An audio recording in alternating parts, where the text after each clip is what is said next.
একদিন আমাদের নবী তায়েফ শহরে গেলেন মানুষকে ভালোর পথে ডাকবেন বলে।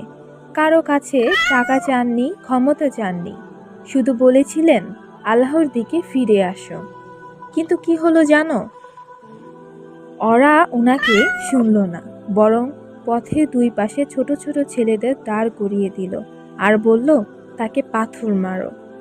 রাসূল দৌড়াতে লাগলেন, রক্তে ভিজে গেল তার পা, জুতো ভরে গেল রক্তে, মাথায় শরীরে পড়তে লাগলো পাথরই পাথর। এক সময় তিনি একটি বাগানে আশ্রয় নিলেন, কিন্তু সেখানে বসে তিনি আল্লাহর কাছে কি দোয়া করলো জানো? তিনি বলেননি আল্লাহ তাদের ধ্বংস করো, বরং তিনি বললেন, ইয়া আল্লাহ, যদি তুমি আমার উপর রাগ না করো তাহলে মানুষের কষ্ট আমি সহ্য করে নেব। যে মানুষটা পৃথিবীর সবচেয়ে বেশি কষ্ট পেল, সেই মানুষই অন্যদের জন্য দোয়া করল। এটাই আমাদের নবীর হৃদয়। এই গল্প শুধু গল্প না, এমন একটা শিক্ষা। মানুষ যত কষ্ট দিক, আল্লাহ আমাদের দেখছেন, আর ধৈর্য ধরলে আল্লাহর রহমত একদিন সবকিছু বদলে দিবে।